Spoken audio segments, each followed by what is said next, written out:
Do you want me to do it? Yeah, fine. Okay. We put you in the hot seat since you did Okay. it last time. I don't know all the lingo, I'm sorry. So That's you right. have to guide How about me. you but- roll Roll call. Weitzroth, Here. Reed, Here. Curry, Here. Atkins, Here. and Sarah Hudson and Paul Robbins are absent. We do have a quorum. Can I get a motion to approve the agenda from today? So moved. And a second? Seconded. Excellent. The agenda is approved, and can I have a motion to approve the May 12th meeting notes? Motion to approve. Second. And that is approved. Excellent. Public comment? No comments. All right. I don't And you think have so. no emailed public I was- comment. Okay, good. So this will be an efficient meeting. I will just update you on some stuff, and then you'll get home. Won't be long. All interesting things. So we're having our next business music networking event. The previous one went well, and that was at Craft Co-working. It was a little bit smaller of an event because it's a smaller business area, but still. Somebody ran into their high school classmate who they had not seen. They both independently moved here. And I'm like, wait, don't I know you? That's wild. So that was great. And again, got to show off craft co-working, and that was really great. So the next one is focusing on Canyon View and Canyon Point. So Canyon Point is up on Highway 93 that has like Holiday Brew, which is where it's going to be, and a bunch of outdoor rec-related businesses. There's Powder 7, which is for your newcomers. It's an online outdoor ski and snowboard retailer, but they have a retailer shop. It started as online. It's really great, but you can also go there and buy, and they'll pitch you and everything. Does all kinds of business. There's something called Oxyotic, which is like a place where you can rent really cool cars and test drive them. There's Fastenal, there's an animal hospital, there's all kinds of stuff. So we met with them yesterday. Again, this is a partnership between Jeffco Economic Development Corp and the City of Golden.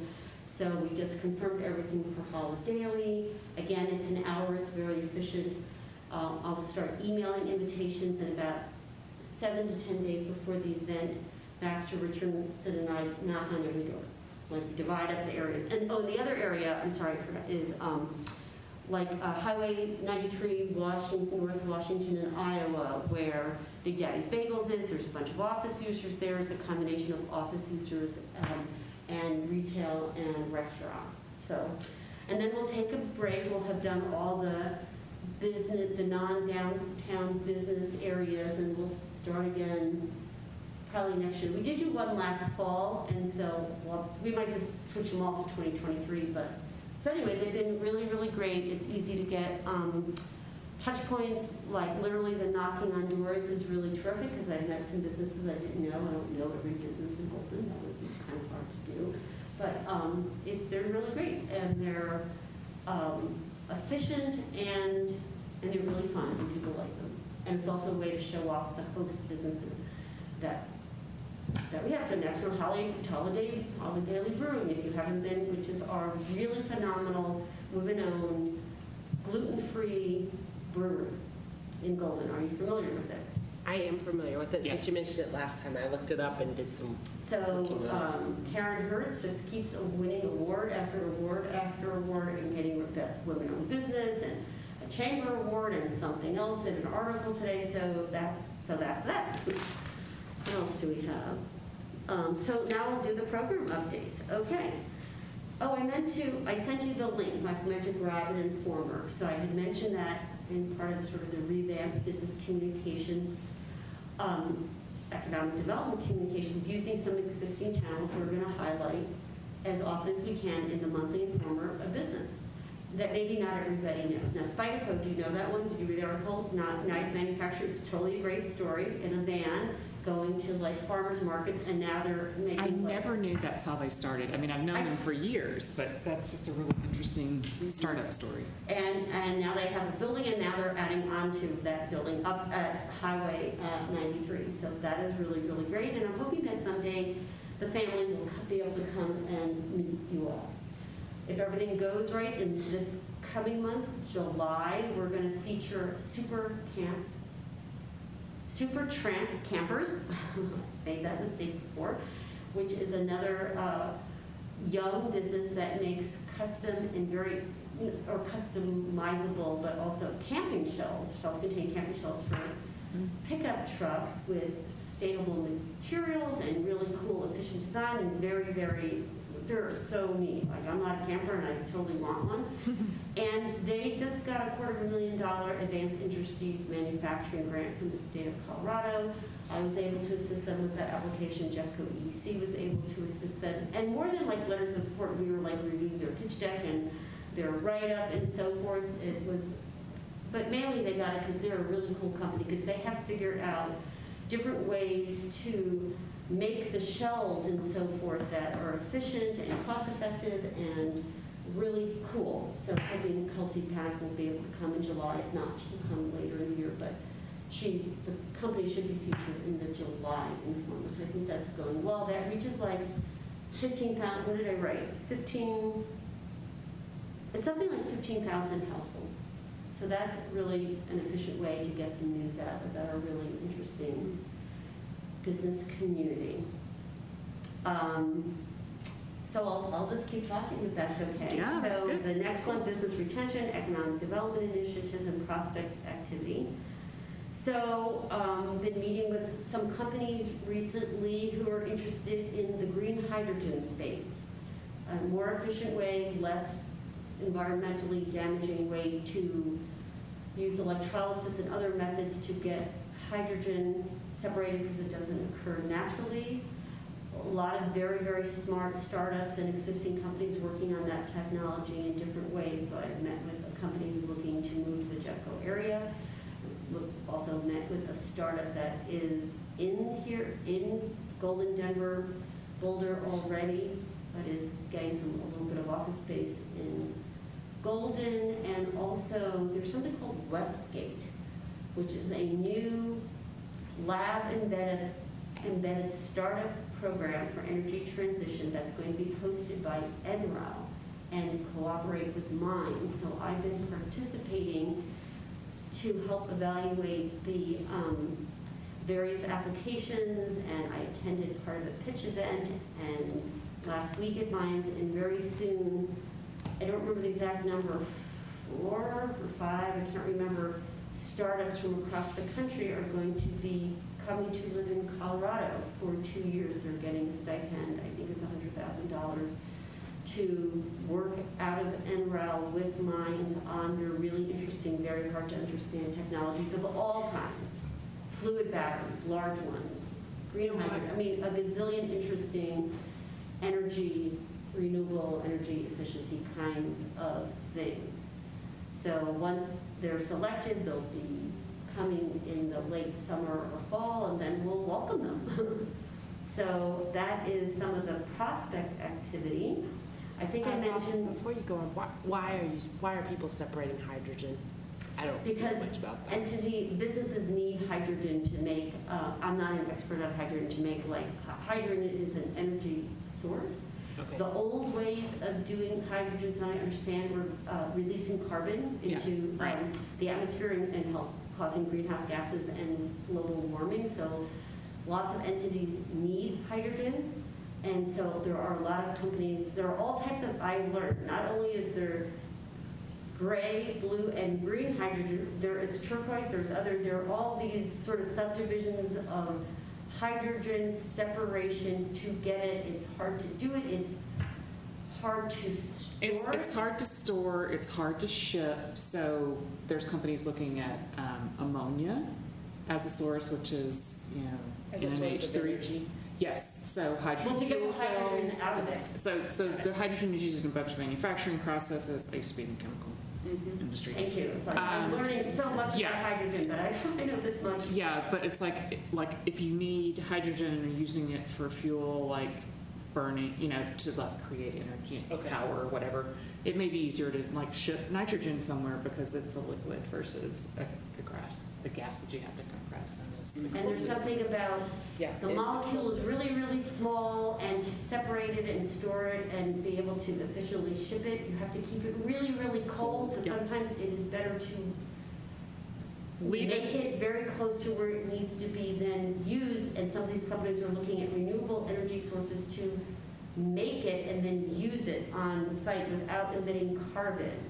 Or Like, collecting the carbon in like a closed system. yeah, so there's like places where there's nuclear power plants that are combined with other renewable sources that are more intermittent, like wind or solar. And so I was listening to a pitch this week where they were using the wind energy to make ammonia that they would then separate for the hydrogen. But that when the wind energy like peaked, instead of selling it for like negative cents Yes. per kilowatt, they're like, okay, we can use it to make something that then generates energy. It's another kind of battery storage. in a way. Exactly. Okay. Got it. So, Thank you. NREL and mines, this area of the country, this area of the, Front Range, energy transition is a big part of our economy in terms of traditional oil and gas, trying to do things in new ways, and startups trying to figure new things out. It's hard to put like a number on it, but I mean, in the last 6 weeks, I've had 3 inquiries for assistance or information, whatever, having to do with better ways to get hydrogen. So it's just another sort of There's also federal qualitative- funding for hydrogen Which is helpful. hubs. But, we're now known, or becoming known, probably already were known for, well, NREL for one thing, different ways to, But this isn't an oil and gas hub. This Well- is well, this part of the Front Range. There's not a lot of oil here. Is there a lot of gas here? oh, yeah, there's, Well, I mean, In Colorado, Weld but right County's here. not that far. Weld County is Yeah. Okay. just sort of northeast of Denver, going towards Fort Wyoming and Collins. Nebraska, and they're drilling all the Yeah, time but it's there. what, 3 or 4 hours from here? No, no, no, Two, no, not yeah. closer. Max. Not closer, and you'll see coal trains coming, well, if you're in Denver, you see the coal trains coming down from Wyoming, so there's a lot of energy, there's a lot of drilling for natural gas around the state. Okay. In fact, there are different communities that are trying to figure out how to manage it and regulate it so it doesn't end up too close to homes, but still provides jobs, it's important industry, and we're not completely transitioned, of course, to renewable, so all of that still has to exist as this world transition takes place. And so a lot of that is active in Colorado, and so green hydrogen, it's the thing this last month for me. So I talked about Westgate, and then it's sort of the typical, I'm looking for space, I need an office building, I need 100 acres, I need 15 acres with rail, Are there limitations on how we can help the companies here that are going into, for instance, green hydrogen? Like, for instance, I have a friend who was at JetBlue's venture fund who they just invested like $100 million into solid hydrogen fuel because they're thinking they could use it to fuel planes. And I know that they're probably looking to diversify their investments in that space. If we can bring venture capital to companies here in that space, is that something we're allowed to do as commissioners? I'm not sure. Well, you're certainly, if you have an introduction that you'd like to make to me or other, economic development entities or groups in Denver Metro, we'd be happy to talk to them. So there's no limitation in the sense that if you know somebody who'd like to come to Golden, Jefferson County, we can help them. We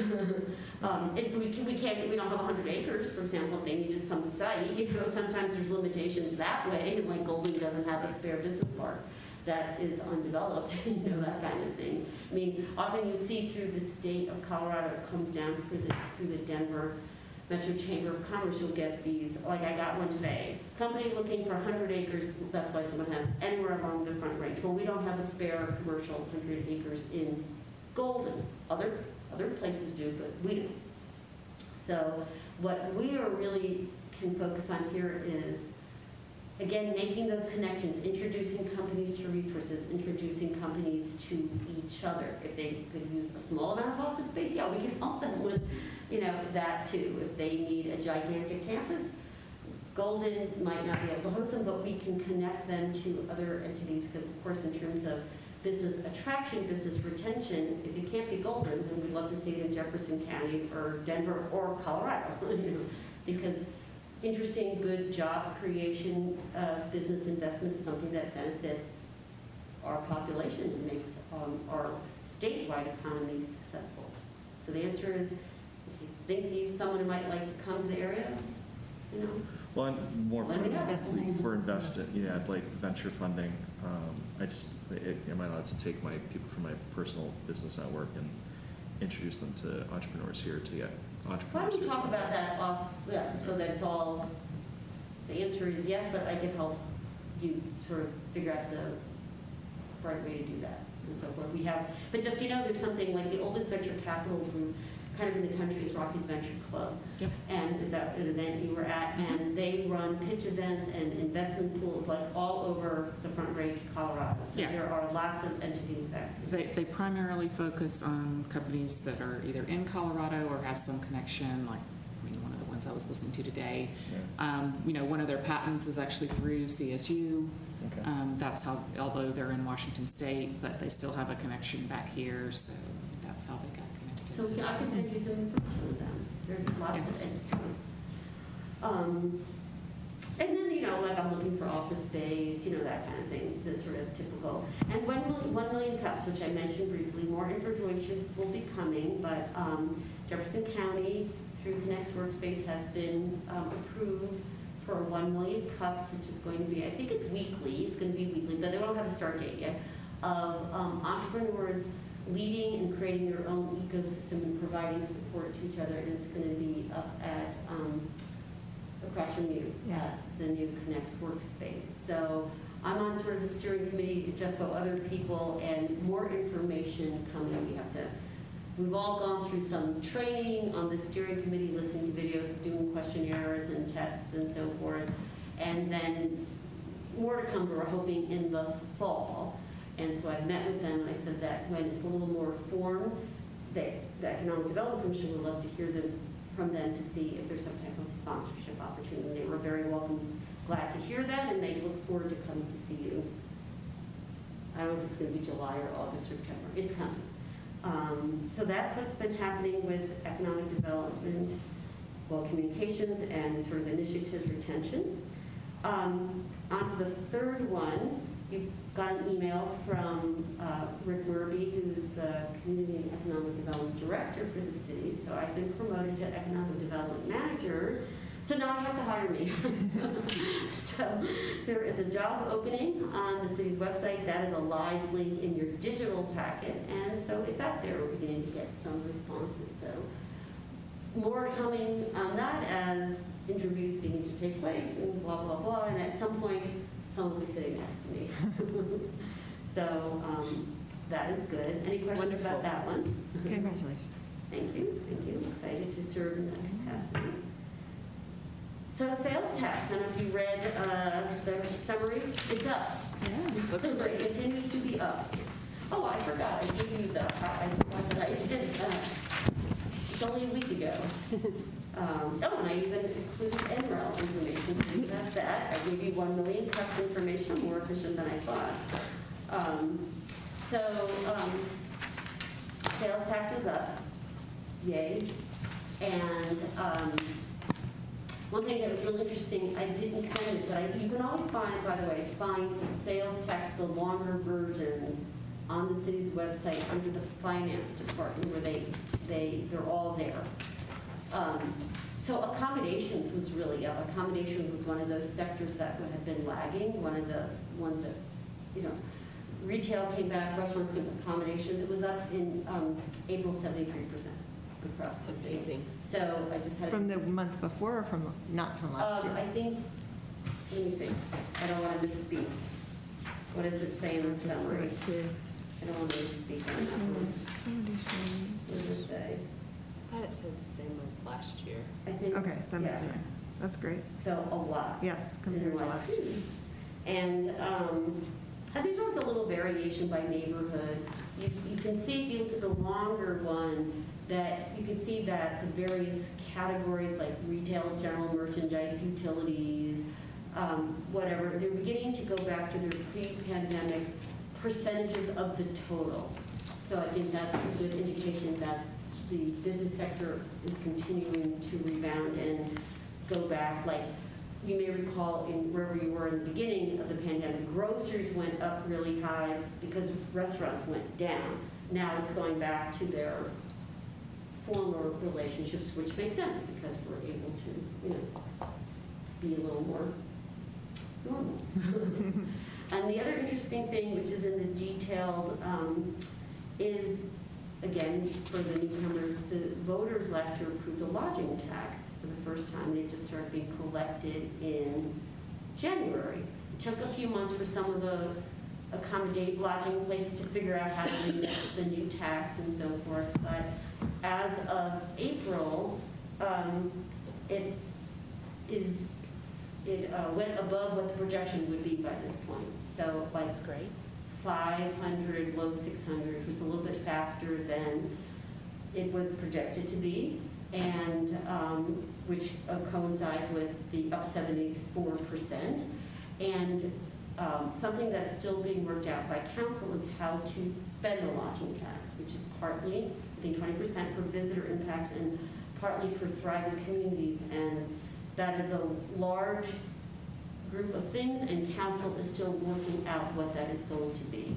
It's expected in the first year to be approximately $1 million.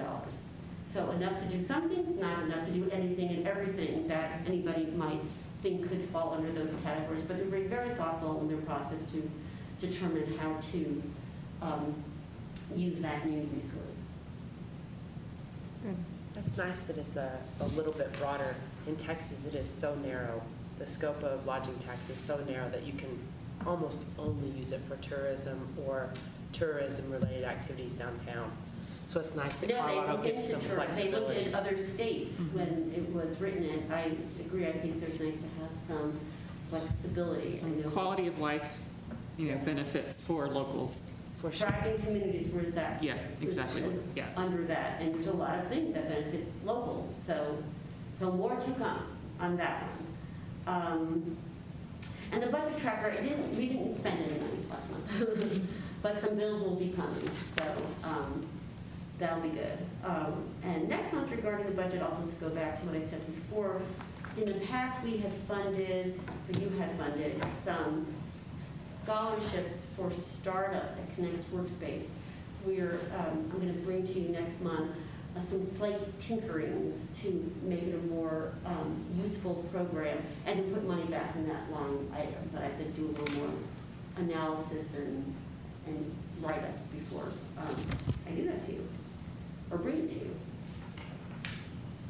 So I guess I should keep talking. Communications. So GURA hasn't met because of the vagaries of the calendar. Instead of meeting before you on Monday, meet next Monday. So I'll fill you in next month on that one. And for the chamber, Nola Kresge couldn't be here tonight, but I have an email from her. She said her son has a baseball game and she's had to miss a lot. Like we spoke to you last time, Farmers Market opened last week, and so it's open for the season each Saturday until October 8th, except Buffalo Bill Days, which comes at the end of July. They're thrilled to have 65 to 70 vendors and businesses. They're weekly. They saw an increase of applicants this year, over 145 by the deadline, and many more than that have applied to be on the waiting list. They have also seen an increase in Golden-based businesses apply, so that's really great. You might know that the city is looking for a new city manager. So on June 28th, here in this room at 7:30 in the morning, when the candidates come, they have been announced. It was 5, now it's 4, one has dropped out. All the candidates are going to be here, and there's going to be several community events for, there's like a community meeting to meet the candidates. There's a business meeting that's hosted by the chamber, sponsored by the chamber, so that's going to be here on Tuesday the 28th at 7:30. If you go to goldenchamber.org, you can sign up, or I'll send you the link tomorrow. So they want to encourage local business people, even if they're not chamber members, to come to meet the candidates. If you have questions you'd like to have asked, email beforehand. So that'll be a nice event to meet the, like I said, the 4 candidates, including our interim city manager, Carly Lorenz, is a candidate, and get their take on businesses and so forth. And then they also host a monthly What's Brewing Golden, which is the 3rd Tuesday of the month at the Golden Hotel at 8 a.m., which is sort of like what's going on with businesses, what's going on with members, what's going on in the city.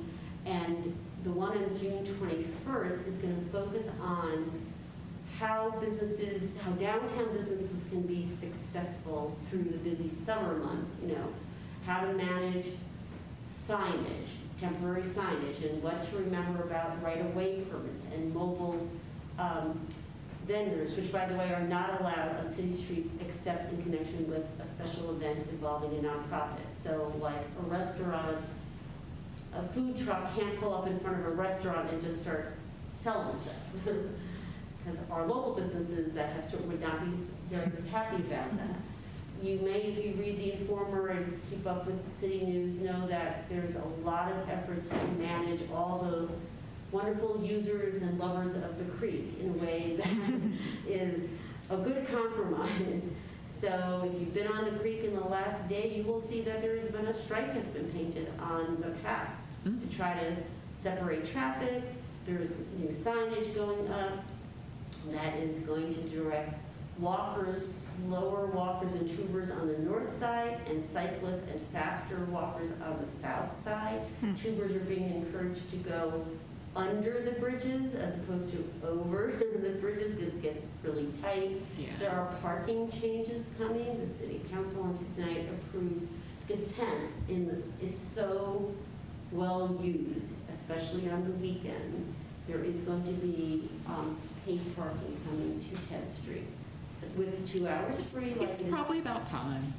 2 hours free, like downtown, but where downtown paid parking is a Monday through Friday thing, this is going to be weekends too, 7 to 5, because what's happening, which is not great for the neighbors or anybody else, is people look for free spaces, and then they circle, and they circle, and they circle, and that causes a lot of emissions, traffic in neighborhoods, and emissions, and it's just not very efficient.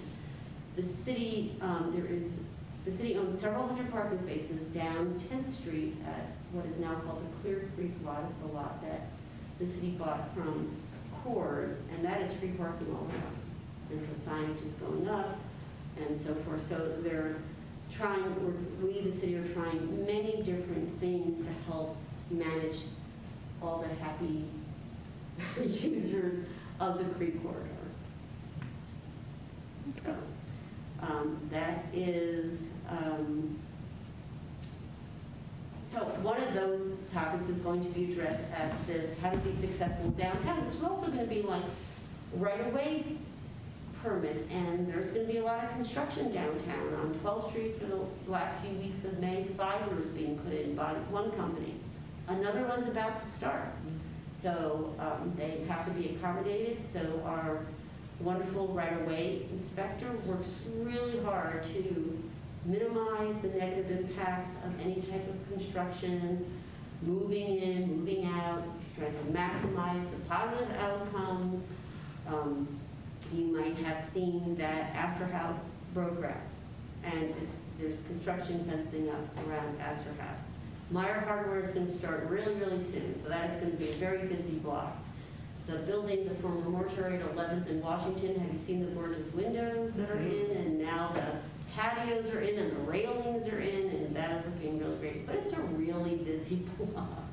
So we just want to help and have this be like an annual thing, like here's how to be successful for the busy summer season, that kind of thing. We are talking about Clear Creek Corridor. Can you remind us what the next step is on Heart of Golden? So Heart of Golden is, I forget when the next meeting is or if it's scheduled. They're getting pretty close to working on a final design, which doesn't mean that buildings have been designed. That hasn't happened yet. It's a master plan, It's a right? master plan, Yeah. but getting to a very final. Let me find out, I just don't recall what the next meeting. I kind of lost, I think there was anything in this informer, so I was Right, kind so of I lost need to track. check. Yeah. I will get you an update, and I will also send you an update on, or how you can register for the chamber meeting with the candidates. So it's coming, it's not quite there. And then city council would then need to decide what the next steps would be in terms of any type of funding decisions and so forth. There's something, oh, and just so you know, if you followed it, the Course Tech project has been, the master plan, official development plan, which is like a planned unit development for the site, was approved after a 6-hour meeting. And it was approved? It was approved. Oh, that's great. It'll be fantastic, and it was a very thoughtful, long meeting, but there was a lot to discuss regarding vesting of development rights and the vacation of an alley, which was the least thing, traffic demand management, some new things are coming with traffic demand management, so that was approved, and stuff will begin to happen. And I think they said at the meeting, they have actions, they have, so do you know what, did we explain what Course Tech is? Yes. Oh, well, I know what it is. I don't know if we explained it, but I went to another meeting about it the other Do day. you know, are you familiar with Course Tech? Yeah, I did a, Rick Gardner gave us a downtown tour and Course Tech featured Ceramics. prominently. Yeah, it's a ceramics. It's a yeah, multi-billion yeah. privately owned ceramics company. and but its like history is amazing. unbelievable ceramics. Yeah. And Two war they make efforts. really interesting things, from hips to like armor for, you know, military vehicles and all kinds of things.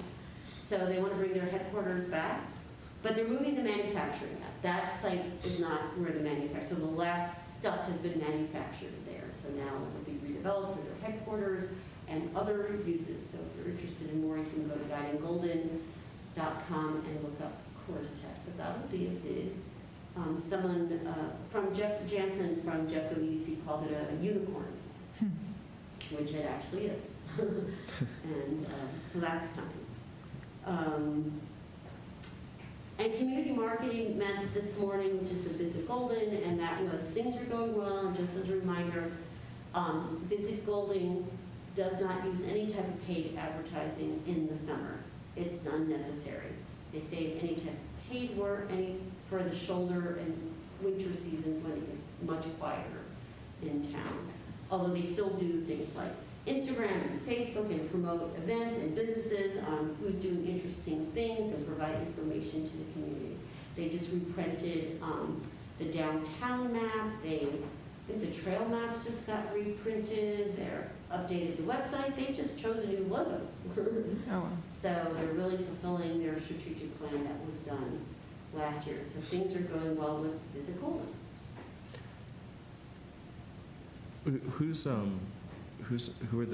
How big is the commission for Visit Golden?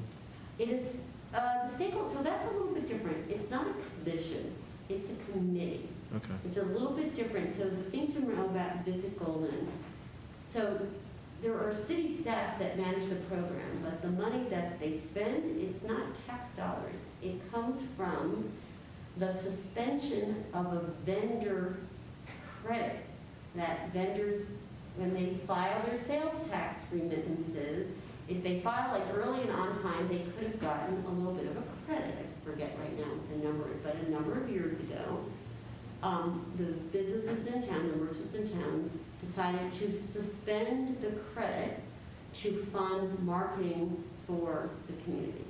So the Interesting. money that is spent is the business money, businesses who submit sales tax. And so whenever you see the sales tax report, that is always net of the vendor's fee. So the budget is like $550,000 or so this year, and it comes from the suspension of a credit that retail and restaurant businesses pay or choose to devote to this thing when they do their monthly sales tax remittances. It's a little Interesting. convoluted, but that's what funds Visit Golden. Okay. And can we do things we can do things in cooperation with Visit Golden, right? Like, could we- I usually ask Co-fund. Megan, she'll come once a year to tell you about Visit Golden, usually in the fall. Okay. So, yes, I mean, I work really closely, well, now actually I oversee Visit Golden, but even before that, and sort of that doesn't really matter. We work very, very close because when I do economic development, it often, traditional, it can be retail, it can be visitor-facing businesses of all different types. Like, I just met with one of our bike manufacturers. We have an Andorran bike company called Coinsol, which is up on 150 Capitol, and I'm just doing a business retention visit with them. And the manager didn't realize that Coinsol is, they're manufactured elsewhere, but this is a fulfillment center, but they have a retail shop. Like, they can be listed on Visit Golden for free and have a link. So, like, the other bike shops were listed the outdoor recreation gear, like, we somehow missed that one. So he's going to get that. And we have, by the way, a new bike shop moving in up at Gateway Village, like, in 2 weeks, called Alchemy Bikes out of Denver. These are all like $5,000 bike companies. Yes. So there will be a question. Yes, Alchemy, we're working with them on a couple of promotion things, but they have a media day the 21st, so Right, I'm going to next speak Wednesday. at the broadcast. Are you? Oh, Yeah. And wonderful. we're providing Visit Golden bags to the journalists. But it's like, yeah, people are coming from all over the place for Cool. this. It's crazy. It's, yeah. Awesome. They're bigger than I realized when I first started. I was like, well, I don't really know them, but yeah, they're known worldwide. It's crazy. So, It's great. So, yeah, so I read from an economic development perspective. I work with Visit Golden all the time. Cool. very cool. I'll save my comments until Commissioner. Commissioner I don't Well, want it's to. Let's do it. Okay, cool. Did anyone else want to? Okay. So my wife and I went to the farmer's market this last weekend, which was amazing. I was there too. It was Right? amazing. It was like, it was so cute and it was so diverse. Like the types of businesses there were amazing. And so I started talking to some of the businesses because I have a passion for these sort of cottage businesses and like Allie's Bars, where, have you met Allison yet? The lady who makes the like homemade like granola bars. She makes them like in her house. And then there's the people who make the salsa, and Grammy, who has that Ladybug VW bus. Have you guys seen that? The I converted haven't one? been this year. I mean, I was out of town. Well, she's not at the farmer's market. Grammy is down the road. But I started thinking, the process of making all of these foodstuffs or all of these businesses, it makes for fascinating entertainment, right? It's good content to watch people make these things, make the salsa, make the bars. And so I was thinking, because I used to, and you worked in entertainment too, I'm sure you have connections as well, but a good friend who was the executive producer on Extreme Makeover Home Edition, a friend of mine that I had him shoot like the whole prize in London. He was a producer on The Apprentice. Like, there's a lot of people in the reality field in particular who are high end, who I think I can maybe convince to come out here and shoot that content. And then I have friends at YouTube, which is a natural channel to promote the businesses of Golden. And you could essentially do short content where you essentially show how these products are made, which increases trust in the product. It highlights the innovative nature of Golden and the entrepreneurs in it. And so I was thinking that's one of the things that we could do fairly easily. And then if you shoot it correctly, because you'll have enough footage, the SEC is everyone familiar with regulation crowdfunding? Only, when I run into Wall Street, I'm not an expert. Okay, so regulation crowdfunding allows the qualifying startups to raise, the cap was $1 million. I believe the SEC has now increased that limit to $5 million. And if you look at all of the crowdfunding websites, like equity crowdfunding, not like Kickstarter, but like the equity funding websites, they're averaging about $500,000 per startup. I have clients who raised actually, no, because it's public, because it's crowdfunding, over $500,000 on their products. And essentially one of the things you need is to have compelling video. And so why not have people here shoot the behind the scenes of these different businesses, which we can use not just to promote Golden, but then also to put together regulation crowdfunding packages to to make sure that we can have more unicorns than Course Tech. That was one of the things I was thinking might be fun to do, but I'm not sure what the rules are. Again, coming from corporate law, private background, I'm not sure what I'm allowed to do. So I thought I'd just I bring can it up talk here. with you, I can explore that there would be Okay. contracting rules and communications would need to be involved from the city, and chamber and all kinds of stuff. Yeah. And we do But I have can look into how this local, might work. we do have like a local videographer, or did he already leave? I know there was a No, we do, transition. but we have to do, we have contracting requirements, open bidding, and Yeah, right. sole selection is very Of course. specific and limited and so forth. It's not that I'm not saying it can't be done, it's just that there would need to be a larger discussion with how, but it's certainly something it's interesting to talk about. And by the way, my daughter works for you too. Oh, okay, cool. Interest in safety.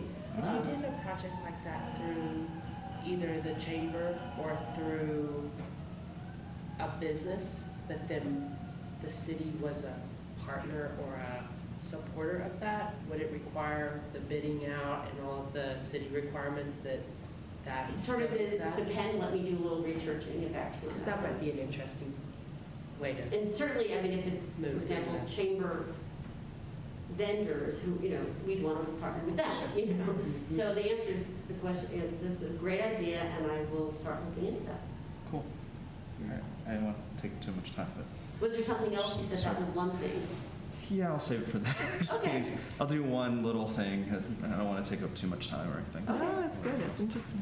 I do have one question. Who, for the signage and parking that's going on to direct people away from the creek and to the different parking lots, what budget does that come out of, and who does that fall under? I just don't know. Probably some combination of communications, public works, streets, maybe the lodging tax, I don't know. I'd have to look into that. I was just curious where they were pulling that from and who was Probably a kind couple of different spearheading it. places. Okay, And so forth. it's great. Parking and for, I don't know, I could find out, but probably a bunch of different things. Okay. Is there a local signage company, or do we try to, is there a priority for local businesses when bids go out for signage and things like that? What's the regulations on that for Golden? So the signage, the city can make some signs, but sometimes other things are, they have some vendors that the communications department uses, has contracts with. Usually they're based on an RFP, and then there's a contract for a few years and so Yeah, you would have forth. like an IDIQ, so, Sure. yeah. But is there There isn't something like, you have requirement to choose that- a golden business. There is not that. like 80%, 50% of the contractors for the city have to be local? Yeah. or- Yeah. That would be interesting to talk about. I mean, I don't know how many of those are in Golden, but talk about shopping local if you're using your local contractors and city contracts. I can find out what the finance and legal require, what that policy is. I mean, that kind of stuff is all like council and legal and finance and so forth. They have worked out those. I'll email, I'll do some emailing, it's fine. Okay. No worries. I was just thinking that, I mean, it's definitely a local, buy local, if the city's buying local, so that's great. They have policies on all of that. It's all worked out. Speaking of signs, more of a question. Golden Game Guild mentioned to me that they're like they're the only business on Main Street that doesn't have like a sign that hangs out. And I don't know if because they're a small, tiny little business. I don't know if they can afford. I don't even know how much one of those signs cost. But do we have like grant programs or anything Yes, the like that? downtown development authority has. Yeah. Okay, so they would If you apply want- to like the Downtown Development Authority Yeah, to we try. have a grant program for Okay, that. for stuff like And that. I haven't looked at their signs lately, like you can have there are some code things to help manage how much signage and what size and whether it's the flag kind or a belayed sign that sticks out and so forth, but I can reach out to them. Yeah, I think they would probably totally appreciate that.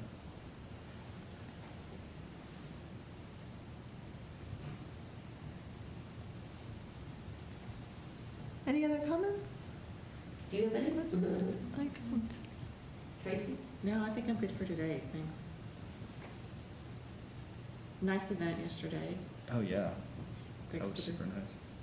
Got lucky with the weather. The board's commission, it was, come next year, it was really fun. You could bring your kids, we had some local vendors, it's a lovely evening, it was great. Yeah, it was really nice. Beautiful park, too, Tony Graham says, bring your dog. That park is great. right? Maybe not your horse, but Maybe not the horses. Just keep them across the street at the table. Excellent. well, I'm gonna check if there's any email, otherwise that is what's on the agenda for today. Let me just check. That's it. Can I get a motion to adjourn? I make a motion. And second? I'll second. Very good. We are adjourned. Cool. Thanks, Thank guys. you. Thanks, guys.